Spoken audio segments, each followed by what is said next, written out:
ఈరోజు నుంచి నేను కుకింగ్ అయితే నేర్పిస్తా అన్నాను గదా! సో, ఫస్ట్ కటింగ్‌తో స్టార్ట్ చేస్తున్నాను. ఈరోజు ఆనియన్ అండ్ టమాటో కటింగ్ అయితే నేర్పిస్తాను. ఇప్పుడు నా లెఫ్ట్ హ్యాండ్‌లో ఉన్నదేమో రౌండ్ ఆనియన్, రైట్ హ్యాండ్‌లో ఉన్నదేమో కొంచెం కంప్రెస్డ్‌గా ఉంటుంది. తర్వాత చిన్న ఆనియన్ సాంబార్‌లో ఏసుకునేది, కొంచెం మీడియం సైజ్ ఆనియన్. ఇలా 4 డిఫరెంట్ టైప్స్ ఆఫ్ ఆనియన్ అయితే ఉంటాయి. ముందుగా ఇలా పైన తీసేసుకొని, కింద గూడా తీసేసుకున్న తర్వాత మిడిల్ కట్ చేసుకుంటే మీకు ఈజీగా పీల్ వస్తుంది. లేదా కొంచెం పీల్ తీయడానికి ఇబ్బందవుతుంది. సో, మిడిల్ కట్ చేసుకొని అన్నీ పీల్ తీసేసి పక్కన పెట్టుకున్నాను. ఇప్పుడు మీడియం సైజ్ ఆనియన్ చూడండి. మీడియం సైజ్ ఆనియన్‌ని నేను 4 పీసెస్‌గా కట్ చేశాను. దీన్ని మనం సెపరేట్ చేస్తే ఇలా వస్తుందనమాట. ఇది ఒక type of curries like tikkas కానీ వాటికి అండ్ మంచూరియా లాంటి స్టార్టర్స్‌లోకి బాగా యూజ్ చేస్తారు.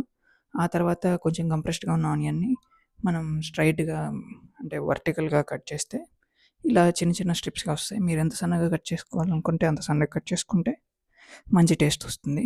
ఆ తర్వాత రౌండ్‌గా ఉన్న ఆనియన్ చూడండి. రౌండ్‌గా ఉన్న ఆనియన్ తీసుకొని ఇప్పుడు నేను కట్ చేసి చూపిస్తాను మీకు. రౌండ్‌గా ఉన్న ఆనియన్‌ని మీరు హారిజాంటల్‌గా కట్ చేసుకోండి.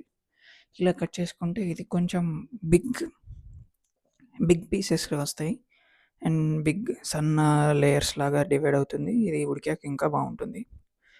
ఇంకా ఇంకెలా కట్ చేసుకోవచ్చంటే మనం చాలా చిన్న చిన్న పీసెస్‌గా కావాలనుకున్నప్పుడు ఇలా కట్ చేసుకుంటే దగ్గరగా చాలా లైన్స్‌గా కట్ చేసుకుంటే ఇలా చాలా చిన్న చిన్న పీసెస్ వస్తుంది. దీన్ని రైతాలోకి, పానీపూరిలోకి లేదా ఏదైనా సలాడ్స్‌లోకి బాగుంటుంది. ఆ తర్వాత రెగ్యులర్ కర్రీలోకి ఎలా కట్ చేసుకుంటారో ఇప్పుడు నేను మీకు చూపిస్తాను. ఈ రెగ్యులర్ కర్రీలోకి కొంచెం ఎక్కువ width and both sides cut చేసేటప్పుడు కొంచెం ఎక్కువ గ్యాప్ ఇచ్చుకొని కట్ చేసుకుంటే మనకొక మీడియం సైజ్ క్యూబ్స్ లాగా వస్తాయి.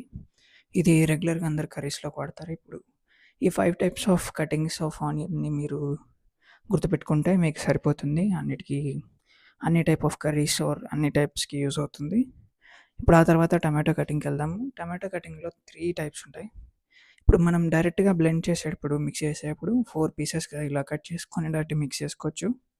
లేదు మనం ఫ్రై చేసుకొని పేస్ట్ చేసుకున్నట్టయితే దీన్ని ఇంకొంచెం సన్న పీసెస్‌లా కట్ చేసుకుంటే ఫ్రైకి బావుంటుంది. ఫ్రై చేసుకొని పేస్ట్ చేసుకోవడానికి. ఆ తర్వాత కర్రీలోకనుకుంటే ఈ సన్నగా కట్ చేసిన పీసెస్‌ని ఇంకా చిన్న చిన్న పీసెస్‌గా ఎంత చిన్నగా కుదిరితే అంత చిన్న పీసెస్‌గా చేసుకుంటే కర్రీ ఫాస్ట్‌గా కుక్ అవుతుంది. సో, ఈ రోజుకంతే. రేపు మళ్ళీ వేరే కటింగ్స్‌తో మీ ముందుకొస్తాను. అండ్ రోజు చెప్పే మాట మందు, సిగరెట్ అలవాటు ఏమన్నా ఉంటే దయచేసి మానేయండి.